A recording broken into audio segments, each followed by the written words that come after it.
Ya está, vamos a invitar a Guillermo.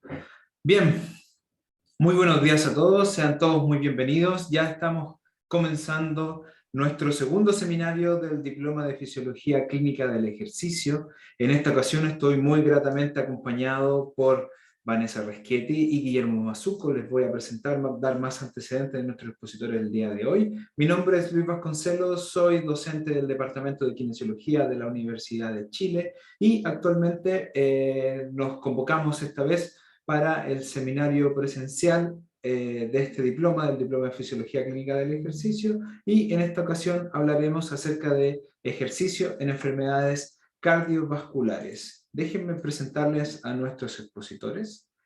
Déjenme presentarles primero a la profesora Vanessa Reschetti. La profesora Reschetti es doctora en Medicina Interna por la Universidad Autónoma de Barcelona. Es también uno de los miembros importantes del Departamento de Fisioterapia de la Universidad Federal Río Grande do Norte en Natal, Brasil, y en esta ocasión nos hablará acerca de los efectos del ejercicio en enfermedades vasculares periféricas. También, como ustedes pueden ver en pantalla, nos acompaña el licenciado Guillermo Mazzuco. Guillermo es licenciado en Kinesiología y Fisiatría con especialidad en Kinesiología cardiorrespiratoria. Es también docente e investigador de la Universidad del Gran Rosario y kinesiólogo del programa de rehabilitación cardiopulmonar del ICR en Rosario, Argentina. Sean muy bienvenidos, les agradecemos por estar acá. Estamos muy contentos de tenerlos y que sean partícipes de nuestro diploma. Vanessa, Guillermo. Muchas gracias, Luis, por la presentación, por la invitación. Estoy muy contente de participar otra vez, ¿no? Hablar un poco para vosotros en Chile. Bien, muchas gracias, Luis. Muchas gracias por la invitación. Para mí también es un placer enorme estar hoy acá junto a todos ustedes y los alumnos de la diplomatura. Muchas gracias a ambos. Vamos a comenzar con la presentación de Vanessa, luego seguiremos con la presentación de Guillermo y al final tendremos unos minutos para realizar preguntas abiertas al público. Abriremos el canal de voz y también dejaremos el canal de chat para que puedan hacer todas sus preguntas. Vanessa, el escenario es todo tuyo. Muchas gracias. Bueno, muchas gracias otra vez. Buenos días a todos de Chile. Es un placer estar aquí hablando con vosotros a respecto del efecto del ejercicio físico en las enfermedades vasculares periféricas. Como me presentó Luis, soy Vanessa, profesora de la Universidad do Rio Grande do Norte de Brasil, en Natal, profesora del programa de posgraduación también. Entonces, les hablaré un poco a respecto de como o exercício se pode modificar alguns aspectos em las enfermedades vasculares de origem, especificamente las periféricas. Pues muy bien, hablaré de dos enfermedades específicas, la enfermedad arterial periférica y la insuficiencia venosa crónica. Entonces, nosotros sabemos que en la enfermedad arterial periférica se puede manifestar en diferentes sitios del cuerpo de una persona, de arterias, pero hoy, la aula de hoy les hablaré específicamente de las enfermedades de arteria ilíaca para abajo, ¿no? De piernas, específicamente la enfermedad arterial periférica que lleva a claudicación intermitente e isquemia de miembros inferiores. Y después les hablaré un poco de las consecuencias de la insuficiencia venosa crónica y el cuerpo, ¿no? En los aspectos tróficos y funcionales de los pacientes y cómo podemos mejorar prescribiendo ejercicio físico para esa población. Entonces, empezamos com a enfermidade arterial obstrutiva. Sabemos que é uma enfermidade que tem uma clínica, uma fisiopatologia muito conhecida e que se pode levar a diferentes comprometimentos no cerebral, coronárias, pero nesse momento vamos falar de las piernas, ¿no? De lo que passa em los membros inferiores de los enfermos. Sabemos que os enfermos que têm maior risco para apresentar a enfermidade arterial são os enfermos maiores de 65 anos, enfermos que têm algum fator de risco ou comorbidade, como enfermos com diabetes, história de tabagismo, hipertensão arterial, se pode ter um risco maior também para o desenvolvimento, pero são enfermos que quando apresentam a clínica, já chegam para a clínica com aspectos muito específicos de dolor em los membros inferiores, especificamente a claudicação. Então, são enfermos que podem começar com dolor, pero que se pode avançar, não? Há uma progressão da enfermidade até a presença de isquemia e úlceras, que se pode apresentar ao final da patologia. A enfermidade arterial, ela tem duas consequências muito conhecidas também, em la macro e em la microcirculação. Em la macrocirculação, com presenças de placas de ateroma, são as mesmas placas que se pode causar um acidente vascular cerebral ou um infarto agudo de miocárdio, quando se depositam em los membros inferiores, vão levar a uma diminuição do aporte sanguíneo a los músculos que estão em movimento. Por lo tanto, os enfermos lo que têm é um síntoma muito conhecido, que é a claudicação intermitente. Mientras caminam, se hace la marcha ou atividades funcionais, têm dolor em la parte posterior de las piernas de panturrilha. E quando pensamos em los aspectos de microcirculação, sabemos que há uma alteração, principalmente em las arteríolas, há uma ativação das células endoteliais e uma diminuição da capacidade, da função do endotélio. Nós chamamos de uma disfunção endotelial real. Há uma diminuição da vasomotricidade desse endotélio, com redução de biodisponibilidade de óxido nítrico, que é um vasodilatador protetivo, não? Então, há uma diminuição dessa proteção com estresse oxidativo e inflamação. Como podemos identificar esses enfermos com esta clínica específica? Temos que submeter alguns desses enfermos a testes funcionais. As provas funcionais que mais utilizamos para identificar a claudicação intermitente são as provas de marcha, como, por exemplo, o teste da marcha de los 6 minutos, mas você pode utilizar também o incremental shuttle walk test. Nós utilizamos mais o teste da marcha de los 6 minutos porque é mais fácil, mais sencillo e é mais conhecido, não? Por todos os fisioterapeutas. Pero a guia da American College de Cardiology também e American Heart Society também diz que se pode utilizar protocolos mais específicos como prova de esforço, com protocolos constantes ou de incrementos em el tapiz, em la esteira, e com os enfermos fazendo provas com incremento de velocidade hasta atingir o limiar de dolor. Então, conhecer em que momento da marcha do enfermo, em que ponto específico, em que minuto específico o enfermo tem dolor, é muito importante porque nos vai guiar todo o protocolo de tratamento e também vai ser a melhor resposta que os enfermos vão ter tras um programa de reabilitação.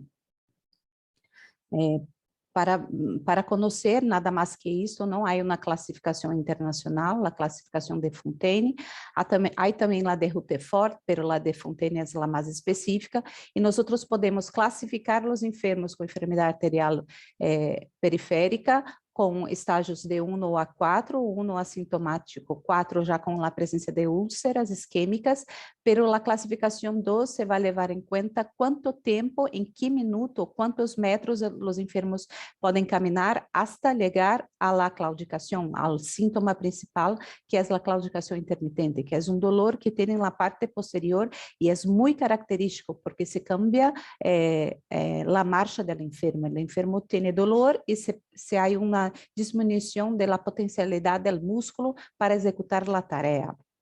Então, a claudicação nos vai guiar se o enfermo é classificado como 2A de Fontaine ou 2B. Además, nosotros en la práctica clínica utilizamos mucho el test de índice tobillo-brazo, que nada más es do que una aferición de la tensión de la arteria braquial, del miembro superior y de las piernas, ¿no? Principalmente de la arteria tibial posterior o la arteria en el dorso del pie, que es la arteria pediosa. Entonces, hacemos una ración para saber si la tensión arterial que liga a los miembros inferiores están igual, mayor o menor de lo que se liga a los brazos.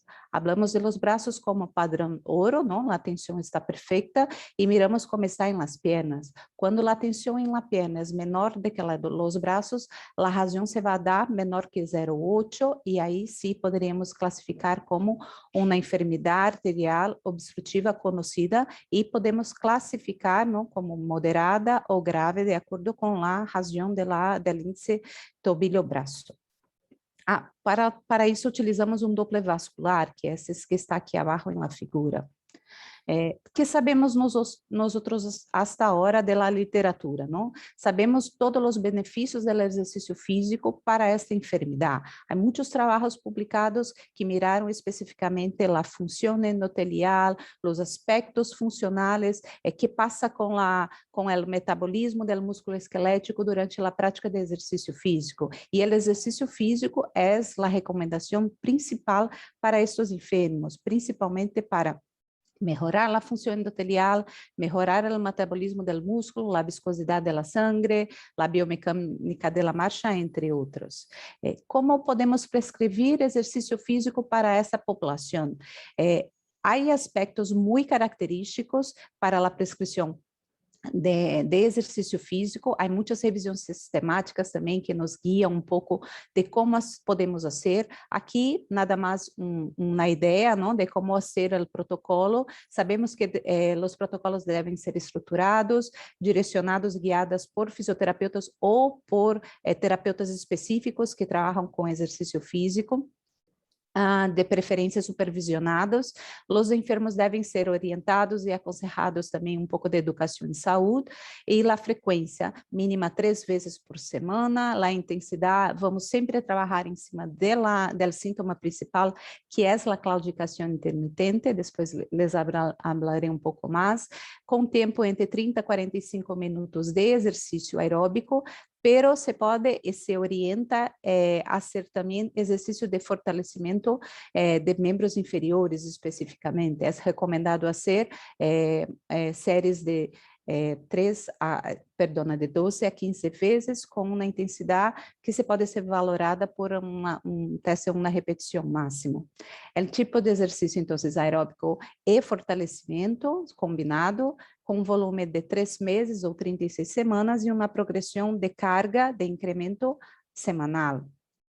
Essa é uma revisão sistemática que ha sido publicada em el ano de 2017, é muito interessante porque nos mostra todos os benefícios do exercício físico. Que exercício se pode fazer? Então, as revisões sempre demonstram, não? Os exercícios são exercícios aeróbicos, que se pode ser na esteira, em la bicicleta, el tapiz rodante, perdona, em la bicicleta, se pode ser marcha sencilla, escaleras, qualquer tipo de exercício que trabalha com uma intensidade que se pode desenvolver ou induzir ao enfermo a ter o síntoma, que é a claudicação intermitente.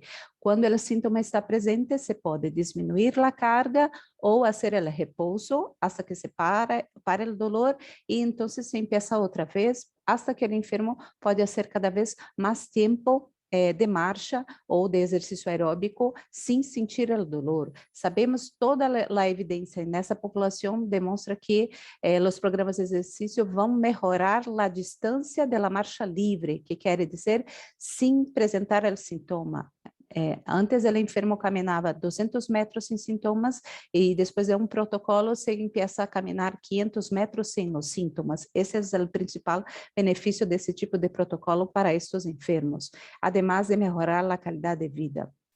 Este é outro trabalho que saiu há um pouco, demonstrando então os efeitos do exercício combinado versus o exercício aislado aeróbico. Então, estes autores recomendam que seja sempre combinado com exercício de fortalecimento adjunto com o exercício aeróbico e que demonstrou um incremento de hasta 396% do tempo hasta empezar a claudicação. Então, nós podemos chamar, não, o início de claudicação ou e depois computar o tempo total que o enfermo se pode fazer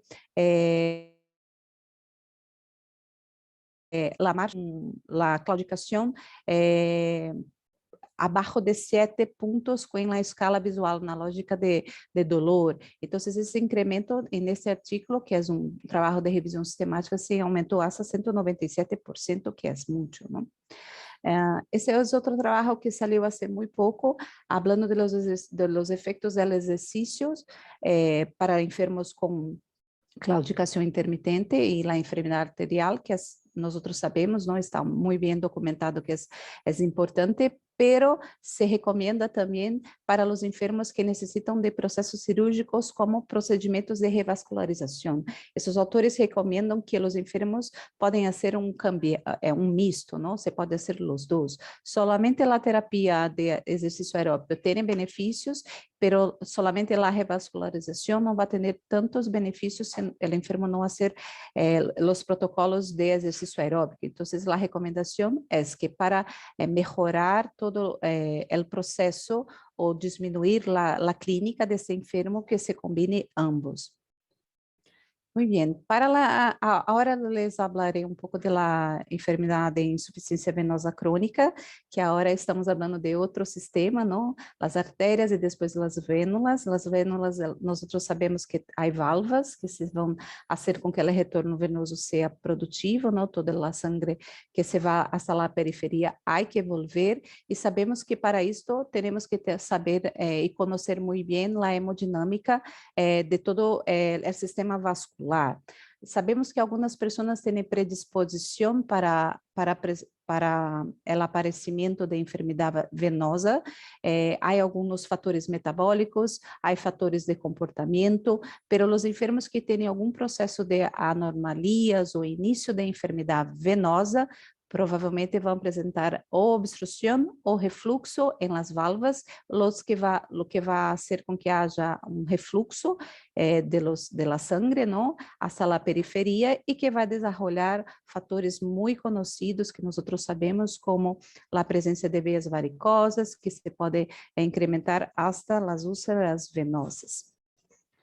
¿Qué sabemos sobre los efectos de la insuficiencia venosa crónica en la movilidad del enfermo, ¿no? Sabemos que hay muy pocos estudios, pocos trabajos que hablan con esto, pero sabemos que hay una reducción de la amplitud de movimiento, principalmente del tobillo, ¿no? Que se va a empeorar con la progresión de la enfermedad, reducción de fuerza, endurance de la musculatura, específicamente de gastrocnêmios y sóleos, alteración también fisiopatológicas que llevan a atrofia, necrose, infiltración inflamatória en estos músculos periféricos, y también alteración de la marcha y disminución de la endurance. La insuficiencia venosa leva a clínicas muy conocidas. Yo creo que nosotros siempre nos deparamos com esses enfermos, não, em diferentes ambulatórios, não somente em vascular ou cardiovascular, pero em la neuro, em la respiratória. Os enfermos podem ter comorbidades específicas, e lá insuficiência venosa é muito comum. Os enfermos podem desenvolver tanto alteração do sistema tegumentar sencillos, como prurido, edema, hasta los mais graves, como nós podemos ver em la figura, que são as presenças de las úlceras. Essas úlceras não são isquêmicas, não, são úlceras venosas por refluxo. Há uma alteração de toda la microcirculación. Sabemos que la sangre, cuando vuelve a las vénulas, extravasa por los capilares y hace la hemosiderose, que es este color más oscuro que se presenta en las piernas de los enfermos, asociado a edema, y con disminución entonces de la oxigenación en este tecido. Por eso que presentan las úlceras, ¿no? Então, nós nos deparamos com este tipo de enfermos e sabemos que temos que classificá-los. A classificação internacional é a classificação CAP, CAP de clínica, etiológica, anatômica ou fisiopatológica. Em la prática clínica do fisioterapeuta, nós classificamos de 0 a 6, la clasificación clínica, perdona, donde podemos mirar que el enfermo más grave es la CAP6, que tiene la clínica con la úlcera activa, y la 5 cuando hay el cierre de la úlcera. A respeito da amplitude de movimento de tobillo, sabemos que os enfermos, quanto mais grave a CEAP, quanto maior a presença, ou quando com presença de úlcera, são os enfermos que têm uma diminuição muito importante, não, da amplitude de movimento do tornozelo, não? Isso está muito bem documentado.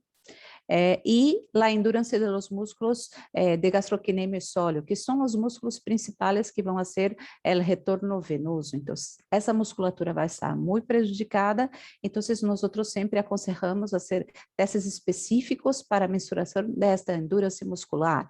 Essa é uma figura de um trabalho que nós fizemos aqui, é um protocolo de master, é um desenvolvimento nada mais do que um teste de Hill-Rise Test, que é um teste de endurance muscular da musculatura de panturrilha, cadenciado externamente. Então, com um metrônomo, hacemos a mensuração máxima por individual, não, por persona, e tem que fazer a amplitude máxima do tobillo, não, para arriba e para abaixo, plante, dorsiflexión, hasta que não se pueda mais. Então, nós miramos a escala de Borg para fadiga e para disnea, quando presente, pero o mais importante, os sintomas mais importantes é o dolor e o desfecho, a variável principal é quantas vezes o enfermo se pode fazer esse movimento máximo de subir e bajar durante quando o cronômetro se computa, não? Por el teste, por uma cadência externa.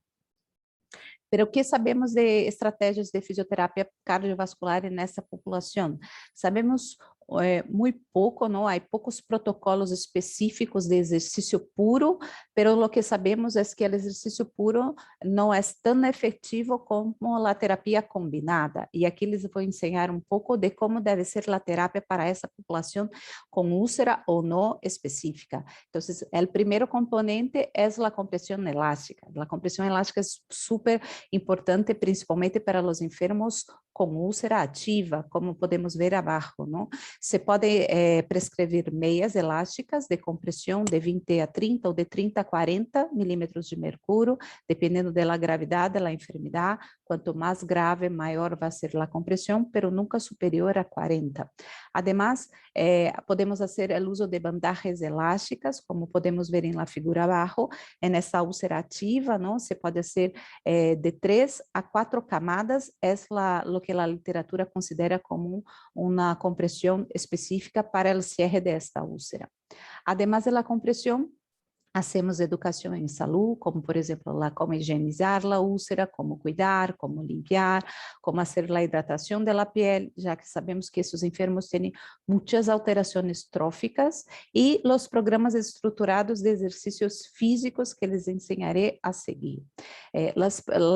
Os protocolos mais conhecidos, não? Como há poucos estudos, sabemos muito pouco, há que fazer um pouco mais de estudos randomizados e controlados, pero o que sabemos é que para essa população especificamente há que ter uma frequência de 3 vezes por semana, a intensidade é moderada e aqui se trabalha muito bem com a frequência cardíaca, não é individual para os enfermos, são enfermos jovens, o tempo se pode fazer tanto exercício aeróbico como fortalecimento, com aeróbico de 20 minutos e exercício de fortalecimento para melhorar o retorno venoso dessa população com mais tempo, no, de 25 a 30 minutos, o volume mínimo de 8 semanas, de 24 sessões, e uma progressão também semanal. E nessas figuras, nada mais exemplos, não, de lo que podemos fazer, alguns exercícios específicos com TheraBand. Arriba, não, podemos mirar o enfermo sempre em supino, fazendo com ação da gravidade, fazer um pouco de exercícios de mobilidade de tobillo. E nessa outra figura em el meio, também numa progressão, né, bipodal, unipodal e depois com carga, ou podemos, e eu creio que é mais efetiva, ser a carga em el tórax do paciente, não, para ser a carga mesmo em la região mais distal, que seriam as pernas neste momento. Então, há protocolos de atividade física, de fortalecimento e também de exercícios aeróbicos. As figuras aqui, não sei se vocês conseguem ver bem, pero os enfermos estão fazendo um cicloergômetro, uma bicicleta estacionária em supino. Se diz que é mais efetivo porque se ativa mejor, ¿no? Se mejora más el retorno venoso, pero se puede hacer ejercicios en el tapiz rodante, bicicleta normal y de preferencia con la compresión. Todos los enfermos que ya tienen una CEAP2, que es la presencia de veas varicosas con edema hasta el 6, es recomendado que se haga todo el ejercicio, todo el protocolo de ejercicio con uso de las medias o de las bandajes, haciendo la compresión necesaria para que el enfermo se pueda mejorar más el retorno venoso. Entonces, esta última foto que el enfermo está con la compresión asociada con este posicionamiento sería la mejor idea para mejorar todo el retorno venoso y disminuir y ayudar en el cierre de la úlcera cuando presente. Algunos trabajos también orientam que nós poderíamos trabalhar equilíbrio por la disminuição da amplitude de movimento de tobilho nessa população. Então, introduzir exercícios de equilíbrio, de propriocepção, são sempre super interessantes para essa população. Que sabemos de evidências, não? Como les dije, não sabemos muito aún. Essa é uma revisão sistemática que ha sido hecha por um colega de nós, não? O grupo aqui da universidade onde trabalho, e o que fizeram é uma revisão a respeito de se o exercício físico é eficiente, não, para enfermos sem úlceras venosas. E o que sabemos é que aún não temos evidências suficientes para prescrição ou para dizer que funciona. Não quer dizer que não funciona, quer dizer que necessitamos de mais trabalhos de investigação, trabalhos muito bem com desenhos de estudo muito bem desenvolvidos, não? Com grupos de enfermos, uma população representativa em cada grupo, para demonstrar realmente que o exercício tem efeitos muito benéficos para essa população.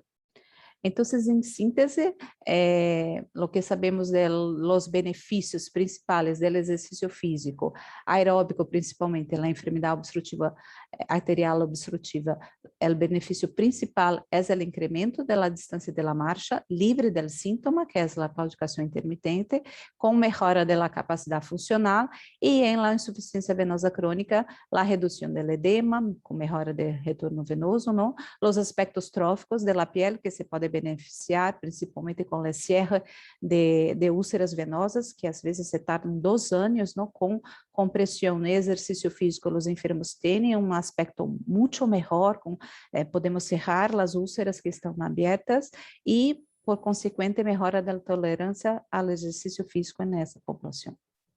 Bueno, muchas gracias a todos por la atención y estoy disponible, Luis, para preguntas. Muchas gracias, Vanessa. Vamos a dejar la ronda de preguntas al final. Ahora me gustaría, bueno, darte las gracias por una excelente presentación como siempre. Y me gustaría, para continuar con el programa, invitar a Guillermo, el licenciado Guillermo Bazuco, que en esta ocasión nos va a hablar acerca de ejercicio físico en insuficiencia cardíaca. Muchas gracias, Guillermo. Hola Luis, ¿cómo estás? Luis, ¿me podrías confirmar si se ve el puntero, si se ve bien la presentación? Sí, el puntero se ve perfecto. La presentación Bien. también. Bueno, perfecto. ¿Arranco? Gracias, Guillermo. Bien.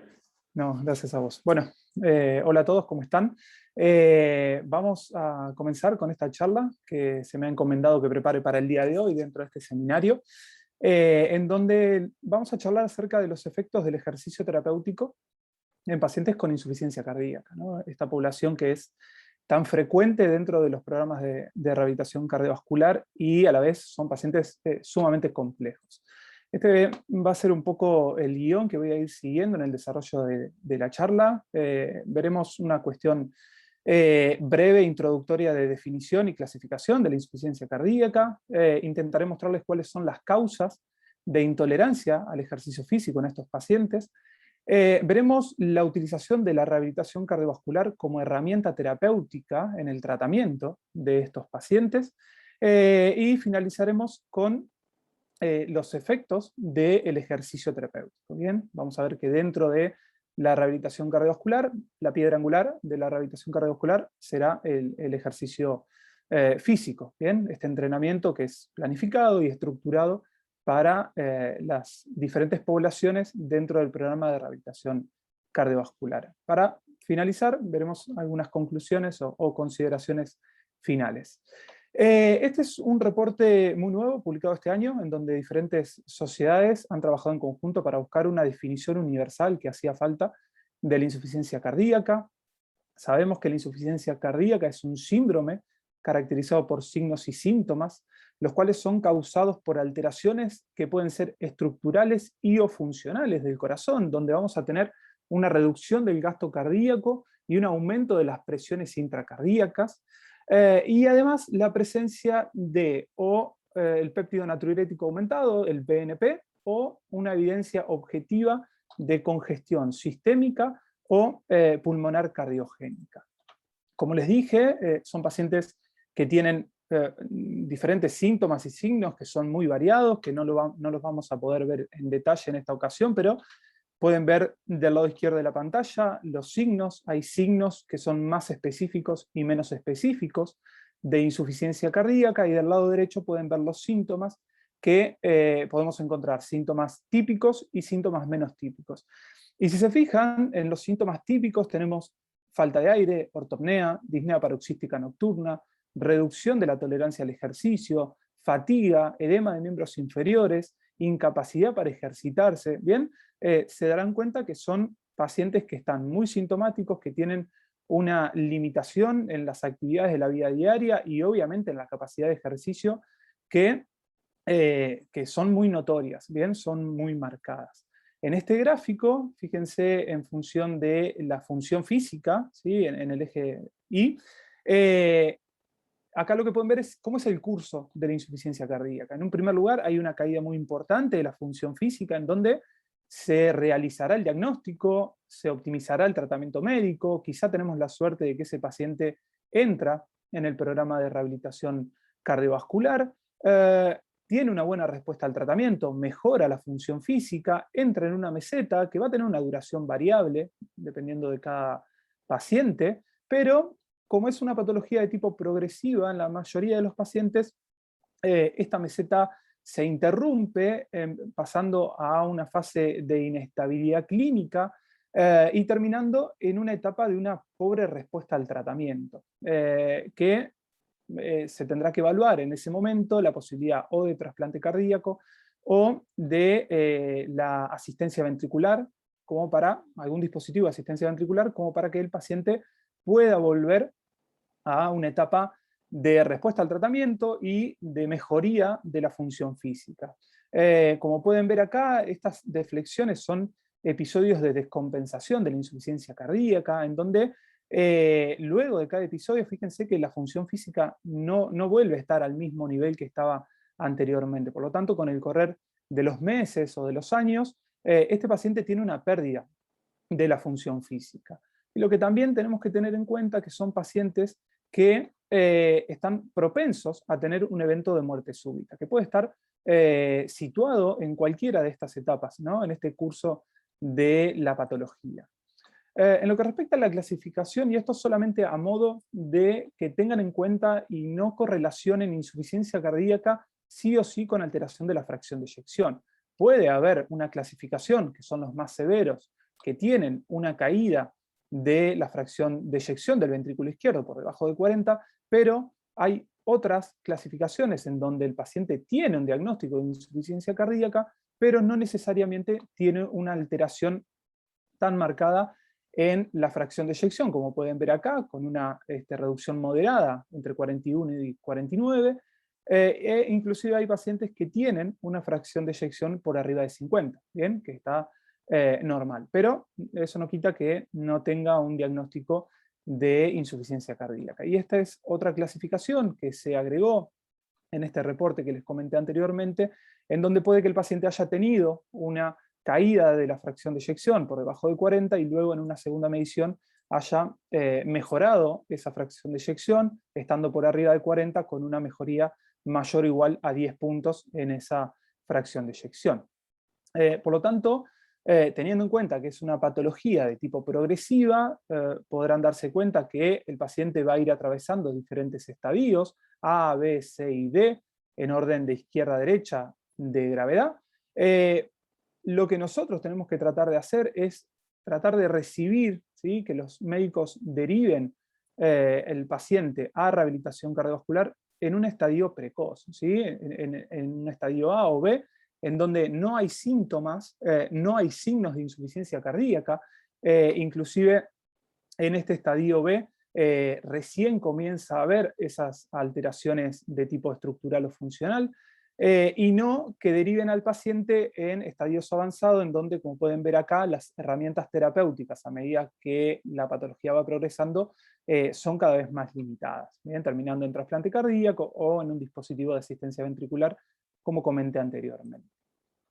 Ahora bien, relacionando insuficiencia cardíaca con capacidad de ejercicio, los pacientes con insuficiencia cardíaca tienen ciertas manifestaciones que son claves, y son manifestaciones que están presentes en la mayoría de los pacientes, por no decir todos los pacientes con insuficiencia cardíaca, que es la intolerancia al ejercicio, la fatiga crónica y la reducción de las actividades de la vida diaria, lo que conlleva a una reducción de la calidad de vida y un aumento del número de internaciones y de la mortalidad. Y estas dos complicaciones están relacionadas entre sí, porque aquellos pacientes que tienen más de 2 internaciones al año tienen un incremento muy notorio del riesgo de mortalidad. Aquellos que están internados, hay algunos reportes que hablan de que tienen 3 veces más riesgo de mortalidad en comparación con sujetos de misma gravedad de la patología, pero que están en una fase más estable y no están en un episodio de descompensación. Es necesario, para poder entender cuáles son las limitaciones al ejercicio, ¿sí? Las causas de intolerancia al ejercicio físico, que vayamos a las bases, ¿no? Y que veamos este gráfico de Weserman, que ya lo han visto seguramente en otras charlas, que nos habla de que el sistema pulmonar, cardíaco, muscular y circulatorio deben trabajar de forma coordinada, ¿sí? Sincronizada, con este estilo de engranaje, para llevar el oxígeno a la mitocondria, que se realice la respiración celular, esa glucólisis aeróbica, y de forma inversa poder eliminar el dióxido de carbono a través del aire exhalado. Por lo tanto, sería lógico pensar que cualquier limitación que tengamos en alguno de estos sistemas va a afectar esa capacidad de absorber, transportar y utilizar el oxígeno, ¿no? Va a afectar el consumo de oxígeno de nuestros pacientes. Nuestros pacientes con insuficiencia cardíaca van a tener una limitación cardíaca que es central, que es principal, pero no solamente van a tener esta limitación cardíaca, sino que también pueden tener una limitación ventilatoria con una alteración del BQ, de la ventilación-perfusión, limitación periférica porque presentan miopatía o desacondicionamiento muscular periférico, y también limitación circulatoria, ya que muchos pacientes presentan grados de hipertensión arterial, lo que conlleva un aumento de la poscarga a nivel cardíaco, y a nivel pulmonar también pueden llegar a presentar algún grado de hipertensión pulmonar. Por lo tanto, no tenemos solamente una limitación cardíaca central, ¿sí? Sino que también tenemos limitaciones a nivel de la difusión del oxígeno y también limitaciones a nivel del transporte y la absorción o la perfusión de ese oxígeno a nivel de la musculatura periférica. Todas estas alteraciones van a conllevar que, si comparamos la curva de consumo de oxígeno analizada a través de un test de ejercicio cardiopulmonar, de sujetos sanos, como pueden ver acá, en donde hay un incremento, esta cinética es bien vertical al principio y luego entra en una meseta hasta que llega al consumo de oxígeno máximo. Y fíjense los pacientes con insuficiencia cardíaca. Estos pacientes tienen una cinética más lenta, más aplanada, en donde seguramente no van a alcanzar un consumo de oxígeno máximo, sino que van a alcanzar un consumo de oxígeno pico, limitado por todas estas complicaciones o estas alteraciones que vimos anteriormente. En resumen, podríamos decir que estas limitaciones de los diferentes sistemas podrían ser por disfunción muscular periférica, por alteración en el intercambio gaseoso, por la reducción de la reserva ventilatoria, lo que va a generar un aumento de la disnea, de la falta de aire durante el ejercicio o inclusive durante las actividades de la vida cotidiana, una reducción de la reserva cardíaca, y también puede haber otros factores como por ejemplo la disfunción vascular periférica, un estado de anemia, ciertos medicamentos que también afectan la capacidad de ejercicio de nuestros pacientes. Vamos a ver un poquito más en profundidad lo que es la disfunción muscular periférica. Dentro de esta disfunción muscular periférica nos vamos a encontrar con anormalidades de tipo estructurales y de tipo funcionales.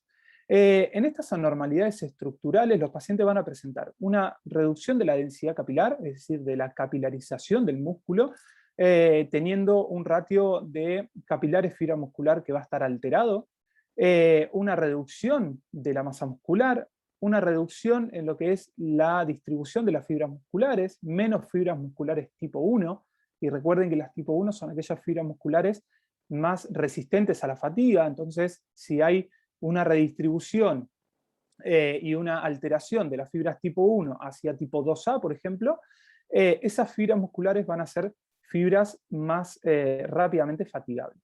Y también va a haber un aumento de la grasa intramuscular. Y a nivel de las anormalidades funcionales, vamos a encontrar un paciente que tiene disfunción mitocondrial, que tiene cambios biomecánicos, que tiene una reducción de la capacidad oxidativa de esa célula muscular, ¿bien? Va a tener una capacidad aeróbica que va a estar limitada, que va a estar reducida, y también vamos a encontrar anormalidades en la microcirculación. Por lo tanto, cuando evaluemos a nuestros pacientes en el programa, nos vamos a encontrar con que tienen un grado marcado de atrofia muscular, y también van a tener debilidad muscular. Y esto va a conllevar a que el paciente sea más fatigable.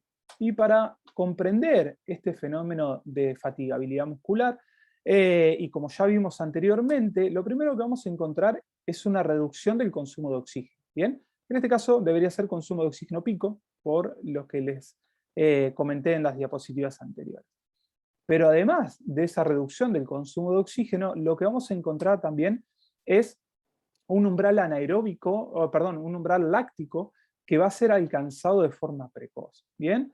Y si el paciente llega, ¿bien?, en la comparación a isotiempo, a alcanzar este umbral láctico de forma precoz, lo que va a pasar en ese umbral es que el organismo va a requerir un aumento de la ventilación, que va a aumentar la disnea, y un aumento del gasto cardíaco, en donde ese corazón no va a poder suplir esa demanda de aumento del gasto cardíaco. Por lo tanto, a partir de ahí va a empezar una limitación muy importante, y en los próximos segundos o minutos el paciente va a tener que detener o la prueba, en el caso de que sea un test de ejercicio, o el ejercicio en sí. Bien, porque en este punto, en definitiva, lo que el paciente alcanza es un estado de disfunción mitocondrial, alterando ese gráfico, ¿sí?, ese engranaje de Wasserman que vimos anteriormente. Y la fatiga muscular no solamente está correlacionada con el consumo de oxígeno, sino también con la fuerza muscular. Fíjense en estos pacientes, que son pacientes con insuficiencia cardíaca severa, como a menor fuerza muscular, en este caso en la musculatura del cuádriceps, mayor nivel de fatiga, ¿sí? Por lo tanto, también es importante trabajar la fuerza muscular para reducir esta aparición de fatiga muscular. Continuando con los mecanismos de intolerancia al ejercicio, en este caso tenemos la reducción de la reserva ventilatoria. Esta reserva ventilatoria va a estar reducida porque vamos a encontrar una vasodilatación pulmonar y un reclutamiento vascular que van a estar alterados, alteración en la ventilación-perfusión, reducción de la difusión alveolar de oxígeno a nivel pulmonar, y una reserva ventilatoria anormal producto de un aumento del trabajo muscular respiratorio que también es precoz, ¿sí?, a cargas muy bajas, y una alteración de la mecánica de la musculatura respiratoria. Y si nos quedamos con este punto de reducción de difusión alveolar de oxígeno, producto de un estado de congestión pulmonar, como vimos en el diagnóstico o en la definición de insuficiencia cardíaca, se tiene en cuenta este estado de congestión pulmonar cardiogénico. También producto de estrés capilar que se genera a nivel pulmonar, ¿no? en el intercambio gaseoso, y también producto de que estos pacientes tienen unos cambios hemodinámicos capilares que van a ser más lentos en comparación con los sujetos sanos. Por lo tanto, fíjense en este gráfico que tienen una reducción en lo que es la difusión y la perfusión de oxígeno, y también tienen, en comparación con los sujetos sanos, una reducción de la presión parcial de oxígeno en la microvasculatura. Otra variable muy importante en la evaluación del estado ventilatorio, la reserva ventilatoria, es la curva de los equivalentes ventilatorios del dióxido de carbono. Como pueden ver acá en este gráfico, fíjense que en sujetos con insuficiencia cardíaca y con un consumo de oxígeno pico menor a 14 mililitros kilogramos minuto, como pueden ver en este trazado, en esta línea roja, este equivalente ventilatorio del dióxido de carbono es mucho más vertical, mucho más exponencial. Por lo tanto, va a estar aumentado y nos habla de una limitación o ineficiencia ventilatoria para lavar el dióxido de carbono que se va a ir generando en el transcurso de la evaluación o del entrenamiento de nuestros pacientes. Y esta variable en pacientes con insuficiencia cardíaca tiene un rol pronóstico, inclusive mejor que el consumo de oxígeno, ya que se ha demostrado en diferentes estudios que estos pacientes que tienen un equivalente ventilatorio elevado tienen un peor pronóstico, ¿sí? Mayor riesgo de mortalidad. Y por último, en estos mecanismos de intolerancia al ejercicio tenemos obviamente la reducción de la reserva cardíaca, donde la mayoría de los pacientes con insuficiencia cardíaca comienzan con una disfunción diastólica, que es una alteración en la relajación, distensibilidad del miocardio, y hay estudios que ya han correlacionado esta disfunción diastólica moderada severa con una caída de hasta 2.7 METs en la capacidad funcional en pacientes con insuficiencia cardíaca. También suelen tener disfunción sistólica, una reducción del gasto cardíaco con una alteración de la fracción de eyección, como vimos, una caída por debajo de 40%, y suelen presentar incompetencia cronotrópica con una reducción del consumo de oxígeno, como ya vimos inicialmente, ¿sí? Alteración de esta cinética, los triangulitos azules son pacientes con insuficiencia cardíaca, y fíjense que la cinética es más lenta y el consumo de oxígeno alcanzado es menor en comparación con sujetos control o personas sanas. Y por último también tienen una reducción de la frecuencia cardíaca máxima. Bien, pueden ver en esta comparación del grupo control en comparación con insuficiencia cardíaca con fracción de eyección preservada o reducida, fíjense que hay diferencias significativas en la frecuencia cardíaca pico alcanzada en los test de ejercicio cardiopulmonar. Por lo tanto, fíjense en esta definición de Poole en el 2012, que define la insuficiencia cardíaca como la tormenta perfecta, ya que hay una disfunción multiorgánica, no es solamente la afección cardíaca, sino que, como vimos, tenemos afección pulmonar, la anemia, un estado de anemia también puede afectar el transporte del oxígeno hacia la musculatura periférica, obviamente la insuficiencia cardíaca, que es esta limitación central, que es la limitación cardíaca o cardiovascular, y el desacondicionamiento muscular. Bien, todo esto va a conllevar a que el paciente tenga una reducción de la capacidad de ejercicio, y no solamente es una reducción de esta capacidad de ejercicio producto de la miopatía o el desacondicionamiento muscular periférico, sino que además cuando comienzan a hacer ejercicio tienen síntomas, si tienen síntomas reducen el nivel de actividad física, que son todas las actividades que el paciente realiza durante el día, lo que conlleva a un aumento del número de descompensaciones. Entonces, tenemos a un paciente que se encuentra en este círculo vicioso de reducción de la capacidad de ejercicio, reducción del nivel de actividad física, más descompensaciones, ¿sí? Y se va desacondicionando cada vez más. Y este aumento del número de descompensaciones En definitiva, lo que va a generar es una caída del nivel de calidad de vida y aumento del número de internaciones y, por ende, el riesgo de mortalidad del paciente. Por lo tanto, ¿qué debemos hacer con estos pacientes? Debemos incluirlo en un programa de rehabilitación cardiovascular. Y me refiero a programa de rehabilitación cardiovascular y no programa de ejercicio, ya que debemos pensar en la rehabilitación cardíaca como una intervención integral.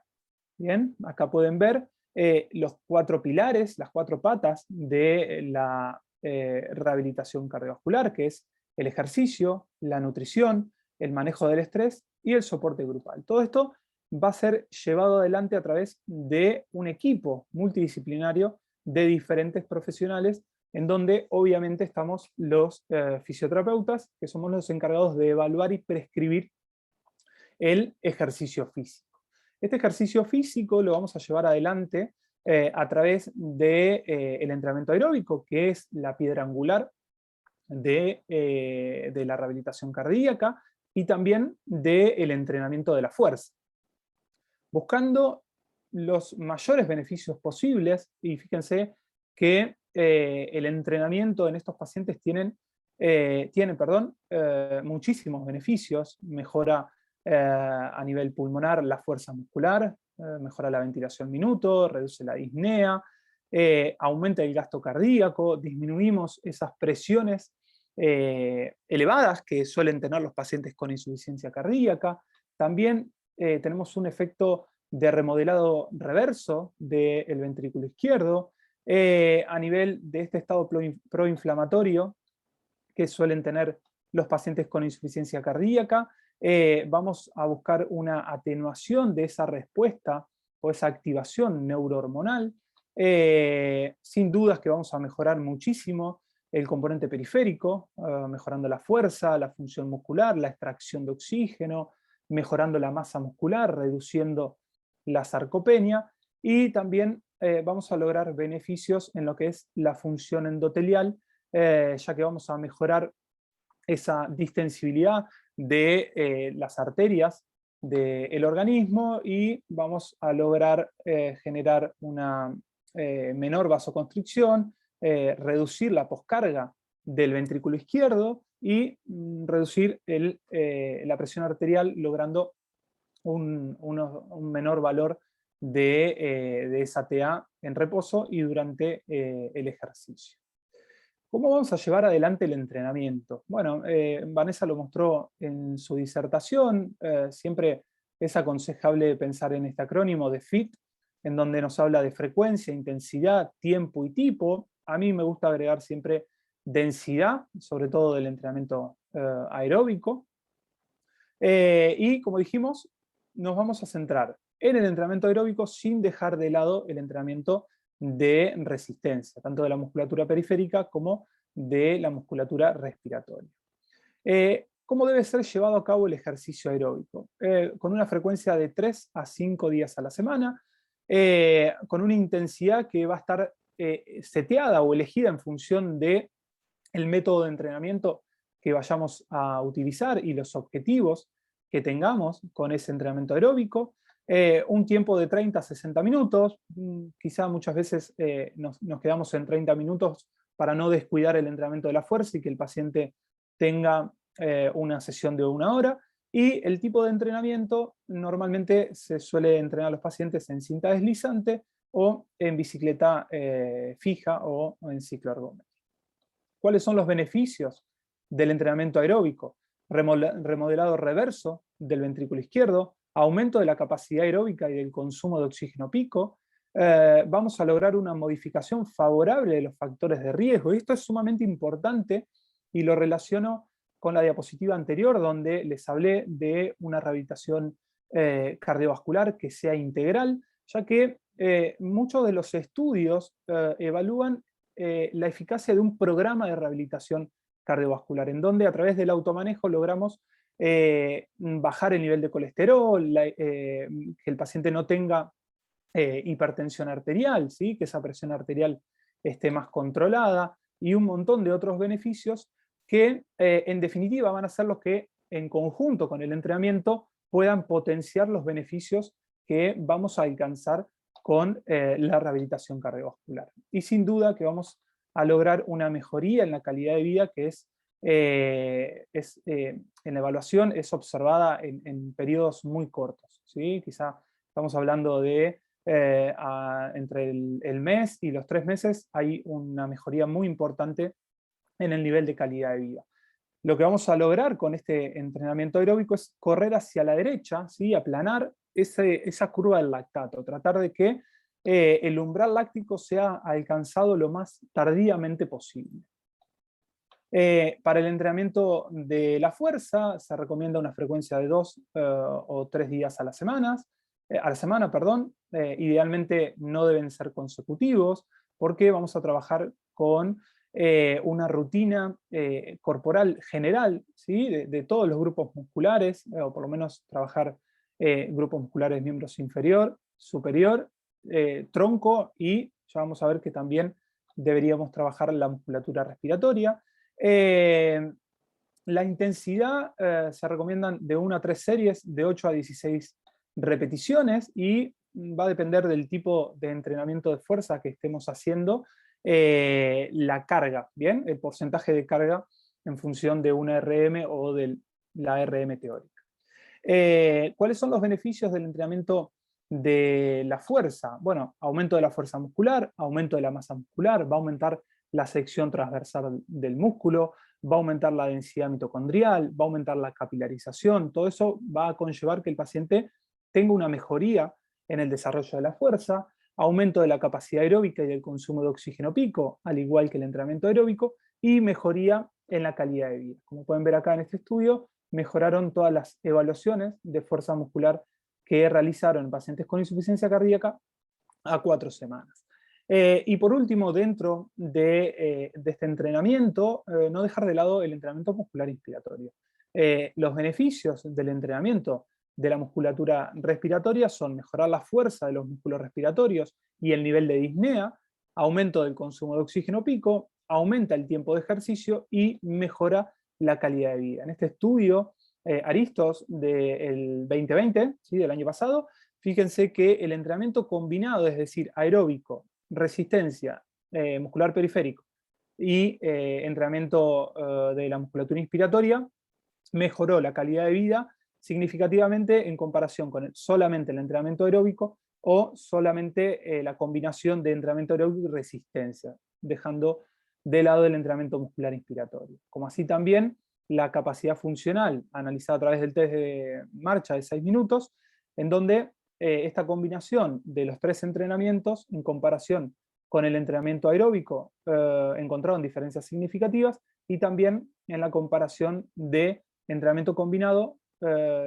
con las 3 combinaciones versus entrenamiento aeróbico y entrenamiento muscular inspiratorio, dejando de lado el entrenamiento de la resistencia. Por lo tanto, debemos realizar un entrenamiento de tipo aeróbico, de tipo de fuerza, buscando una mejoría de la hipertrofia sarcomérica, y entrenamiento de la musculatura respiratoria. ¿Cómo vamos a llevar adelante el entrenamiento aeróbico? Podemos elegir diferentes métodos de entrenamiento, podemos usar continuo constante, continuo variable, métodos fraccionados. Lo que sí debemos tener en cuenta es una cuestión de seguridad. Evaluar bien al paciente, ya que los pacientes con insuficiencia cardíaca suelen tener durante el esfuerzo un aumento de la actividad simpática, con un aumento de la frecuencia cardíaca y la tensión arterial sistólica, lo que va a generar un aumento del consumo de oxígeno miocárdico, y en algunos pacientes suele aparecer isquemia en ese momento. Como así también tener en cuenta que la pausa pasiva entre repeticiones dentro del entrenamiento aeróbico o al final del entrenamiento aeróbico también puede llegar a generar isquemia, producto de una vasodilatación arterial que es abrupta, ¿sí? Que es muy marcada, con una disminución del retorno venoso, haciendo que esta presión arterial caiga, y puede llegar a caer también la perfusión a nivel coronario. Por lo tanto, tener en cuenta una correcta evaluación y una correcta elección de qué sujetos van a poder hacer una pausa pasiva, porque esta isquemia puede llegar a generar focos ectópicos ventriculares, ¿sí? Y desencadenar arritmias ventriculares. Bien, como para finalizar, veamos un poco qué nos dice la evidencia. Esta es una revisión sistemática y metaanálisis que salió este año. Fíjense en relación al consumo de oxígeno, que hay diferencias significativas en favor del grupo de entrenamiento intermitente, en comparación con el grupo de entrenamiento continuo. Bien, acá hay que tener en claro algo, que en todos estos estudios no hay una clara definición de métodos de entrenamiento. Entonces, nos encontramos con que clasifican como entrenamiento intermitente, ¿no?, de alta intensidad, a un método de entrenamiento que quizá para nosotros es un continuo variable, ya que tiene pausas activas y tiene fases de carga que son cercanas a los 3, 4, 6 minutos. Por lo tanto, hay que tener en cuenta eso. Pero en la comparación con el método de entrenamiento continuo constante de intensidad moderada, el entrenamiento intermitente muestra ser más beneficioso en la mejoría del consumo de oxígeno. Como así también en la mejoría de la fracción de eyección. Fíjense que el diamante está hacia el lado derecho, que es el grupo de entrenamiento intermitente, con una P significativa y una baja heterogeneidad, ¿sí?, en esta revisión y metaanálisis. También mostrarles esta revisión sistemática que salió en el 2018, que es una revisión que la recomiendo sin dudas, en donde lo que buscaron es cuál es la dosis ideal del entrenamiento intervalado, ¿no?, como para buscar los mejores beneficios. Y fíjense en la comparación intragrupo, ¿no?, de pacientes con insuficiencia cardíaca que entrenaron con algún método intervalado, cómo hubo mejorías significativas, ¿no?, en la comparación pre-post intervención, que en este caso fue la rehabilitación cardiovascular. Por lo tanto, los autores concluyen que la frecuencia de entrenamiento ideal debería ser mayor o igual a 3 días a la semana, la duración del programa mayor o igual a 6 semanas, la duración de las sesiones de 30 a 60 minutos.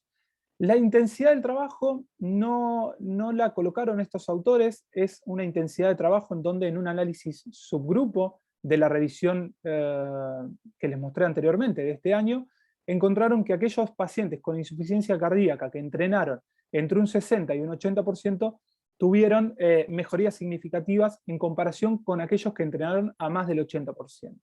Y esto es algo importante, fíjense que la intensidad de la recuperación debía ser igual o mayor al 40%. Por lo tanto, si tiene una pausa activa o una fase de recuperación activa, no estamos hablando de un intermitente, ¿no?, estamos hablando de un continuo variable. Por lo tanto, mi propuesta es entrenar a estos pacientes con un continuo variable de alta intensidad, con intensidades cercanas al 80% y idealmente con pausas activas, dejando de lado esas pausas pasivas por riesgo de alteraciones eléctricas.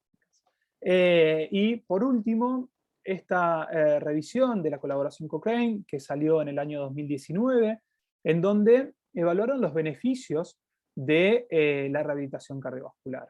Y fíjense que en riesgo de hospitalización a 12 meses hubo una reducción de este riesgo de hospitalización por todas las causas en el grupo de rehabilitación cardiovascular, en comparación con el grupo control, que no realizó un entrenamiento o no fue incluido en un programa de rehabilitación.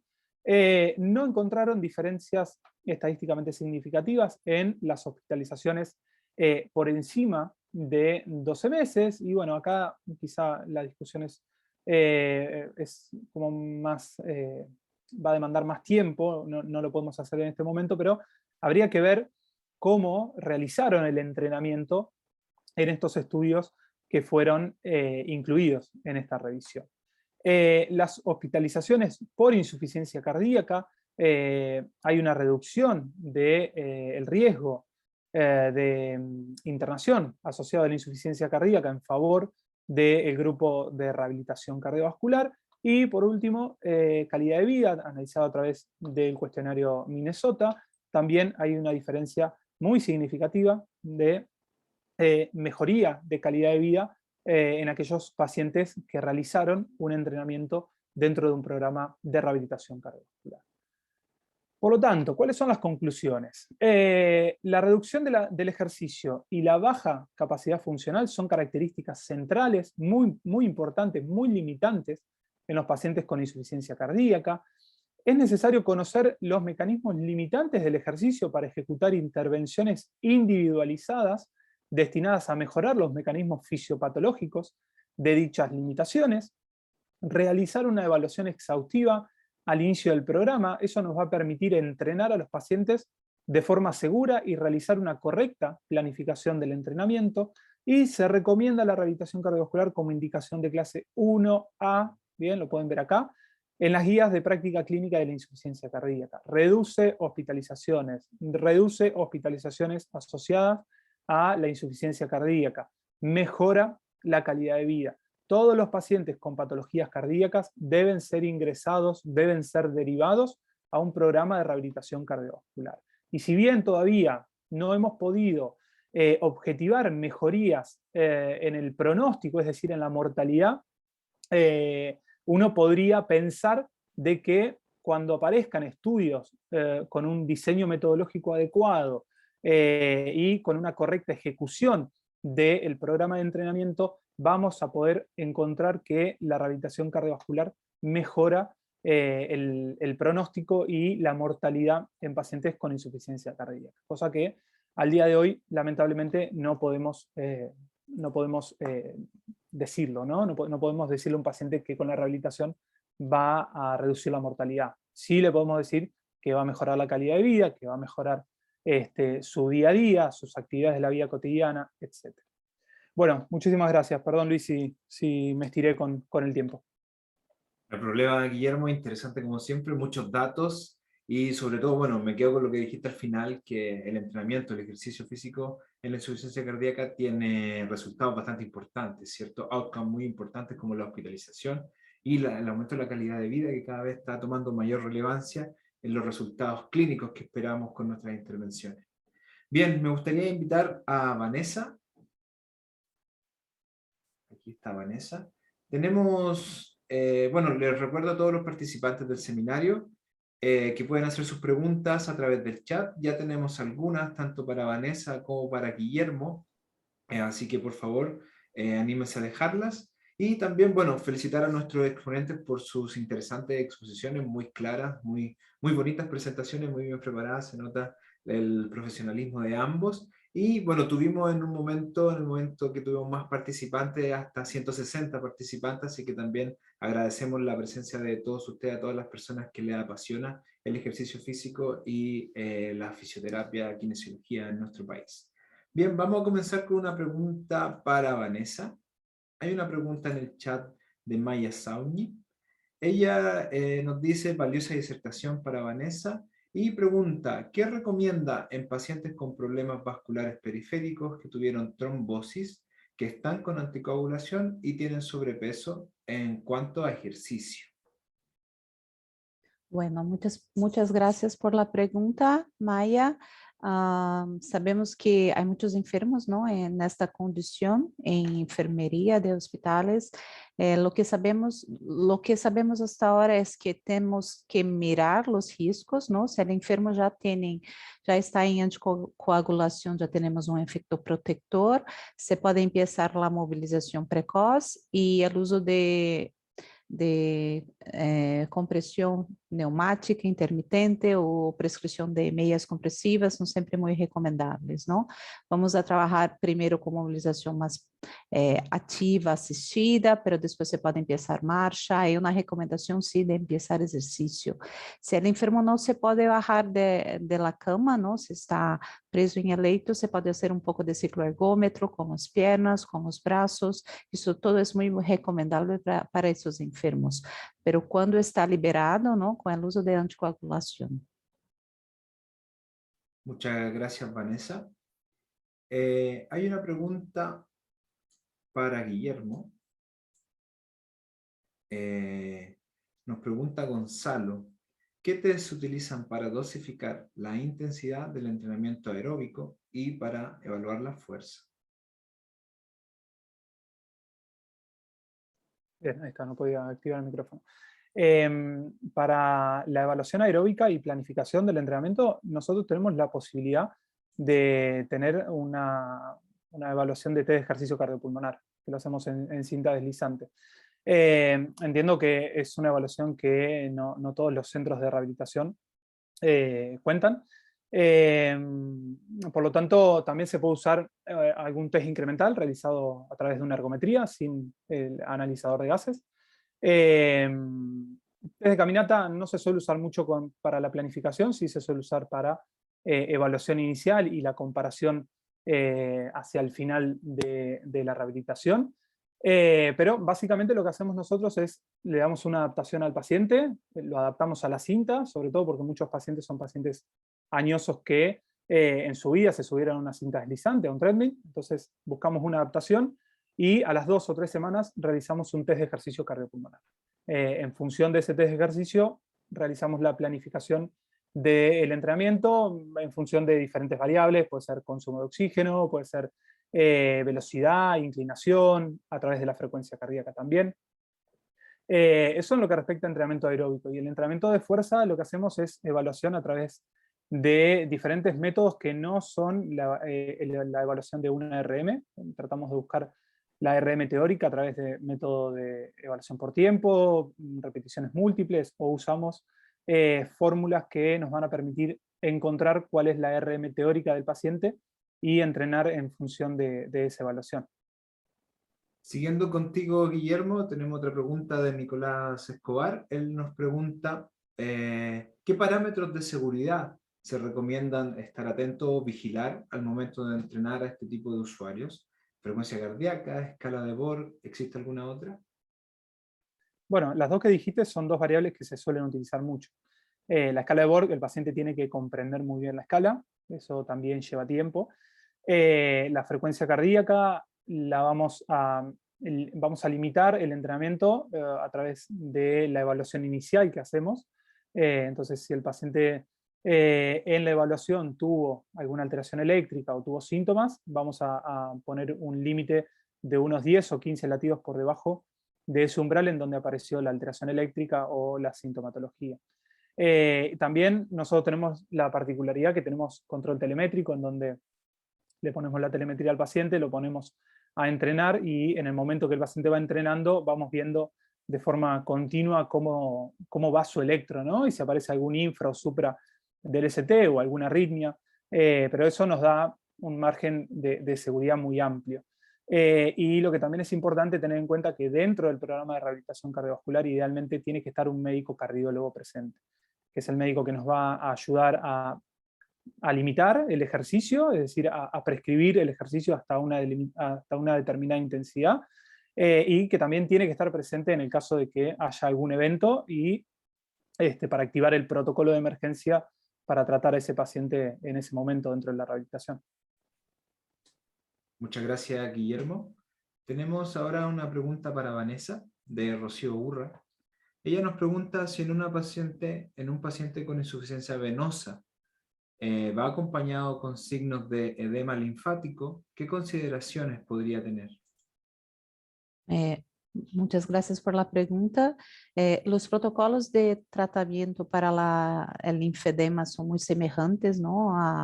El uso de la compresión y de educación a los pacientes. Nada más incrementar un poco con ejercicios de drenaje linfática, pero la compresión es muy semejante, ¿no? Se puede hacer con bandajas o con medias elásticas, medias de compresión. Los ejercicios son siempre los mismos, ¿no? Se puede hacer en la limitación del enfermo, pero no hay ninguna consecuencia más. Además, los enfermos con enfermedades vasculares periféricas generalmente tienen más de una, ¿no? Tenemos muchos enfermos que presentan tanto los signos de la insuficiencia venosa con el linfedema o con la enfermedad arterial. Entonces, hay siempre que saber muy bien hacer la valoración, el diagnóstico para la prescripción. Pero en este caso, el tratamiento está seguro, no hay ningún problema. Muchas gracias, Vanessa. Tenemos otra pregunta para ti, de Tamara Alarcón. Ella nos pregunta, ¿la compresión está recomendada cuando los usuarios tienen úlceras en curación? Sí, esa es una pregunta muy frecuente. Nosotros tenemos que hacer compresión en úlceras. Hay siempre mucho cuidado, ¿no? Pensamos que en las úlceras no se puede hacer compresión, pero la literatura se dice al contrario. Cuando el enfermo tiene una úlcera venosa, no arterial, ¿eh? No hacemos ningún tipo de compresión en úlcera arterial porque son úlceras isquémicas. Entonces, primero hay que saber hacer el diagnóstico de la úlcera venosa y cuando tenemos, sí, hay que hacer la compresión, que se va a hacer el cierre de la úlcera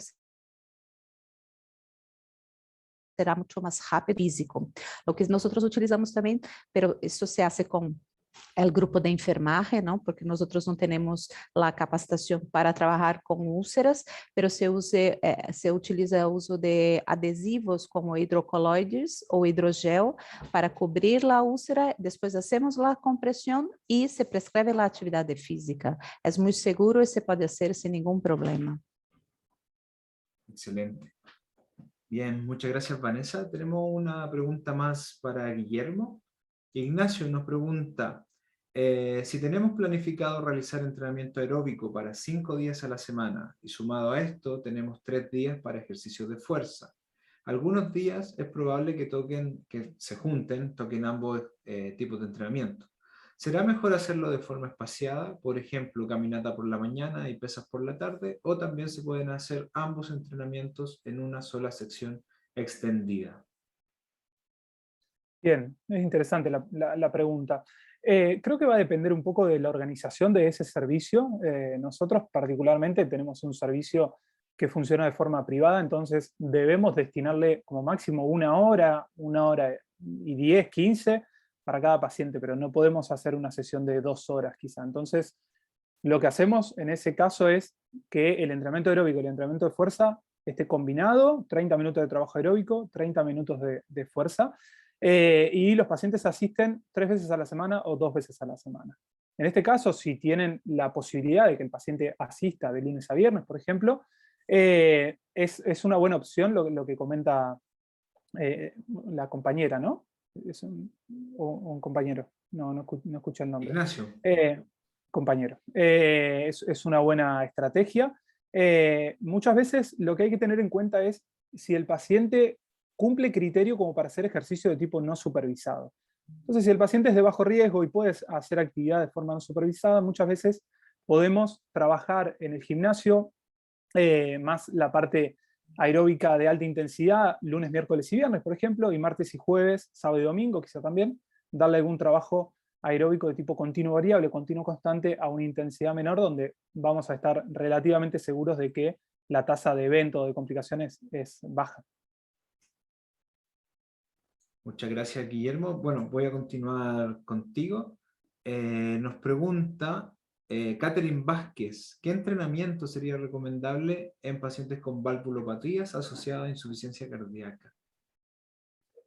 Bueno, a ver, para que un paciente con una valvulopatía ingrese a un programa, previo al ingreso hay que hacerle una evaluación muy exhaustiva por parte del cardiólogo.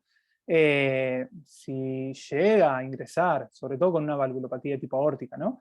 Si llega a ingresar al programa, el tipo de entrenamiento va a estar organizado y planificado en función de la evaluación previa.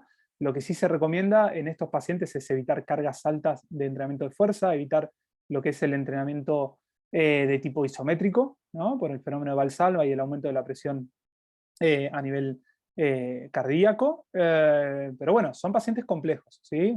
Y más, o sea, los pacientes con insuficiencia cardíaca ya son complejos. Si además le sumamos una valvulopatía, es como que, bueno, hay que hacer todo de forma muy cuidadosa y una correcta evaluación.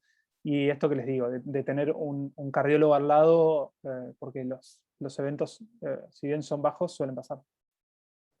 Gracias, Guillermo. Bueno, tenemos un espacio para una última pregunta, no nos da el tiempo, ya estamos algo ajustados. La última pregunta es de Camila para Vanessa. Ella nos dice, para los enfermos con enfermedad arterial obstructiva que sienten dolor en la marcha, ¿cuál sería una estrategia de entrenamiento físico alternativo para mejorar la adhesión a su terapia? Bueno, muchas gracias por la pregunta. Yo creo que se complementa también la pregunta de yo creo que Diego, ¿no? Que pregunta a Diego, respecto sí. de personas en sillas de ruedas. Sí tenemos alternativas, ¿no? Se pasa mucho en enfermos con diabetes, enfermos que tienen amputación. Podemos hacer el trabajo muy bien con el estrés necesario de entrenamiento para cambios de la disfunción endotelial en el cicloergômetro de brazos, ¿no? Se puede hacer planificación de ejercicios sin ningún problema. Se utiliza mucho en enfermos que tienen baja adhesión o que cuando se va a hacer la marcha en la cinta tiene mucha claudicación y no se puede hacerla, entonces hacemos todo el protocolo de brazos. La resposta está muy bien, es muy adecuada también, la frecuencia es un poco mayor y también la carga se puede hacer con una carga más fuerte para los enfermos y se puede hacer el entrenamiento intervalado con 2 minutos de carga más fuerte, se baja un poco, es muy seguro para hacer sin ningún problema. Bien, muchas gracias Vanessa por tu respuesta. Bueno, agradecer a todas las personas que dejaron preguntas, se nos van a quedar algunas en el tintero. Recuerden a todos los participantes, a todas las personas que están interesados en el tema, vamos a dejar este seminario en las redes sociales del Departamento de Kinesiología de la Universidad de Chile, específicamente en nuestro canal de YouTube, extensión Kinesiología Universidad de Chile. Nos pueden encontrar y revisar todos los otros seminarios que hemos estado haciendo. Agradecer a Guillermo, agradecer a Vanessa por sus impecables presentaciones. Muchas gracias por sus respuestas también. Le agradecemos mucho contar con su participación en este seminario y obviamente también en el Diploma de Fisiología Clínica del Ejercicio. Muchas gracias, chicos. Guillermo, Vanessa. Muchas gracias, un placer, Luis. Bien, nos despedimos Chao, entonces. muchas gracias. Muchas gracias a todos, muchas gracias a los participantes y nos volveremos a encontrar en otra ocasión. Adiós. Muchas gracias a todos. Chao, chao.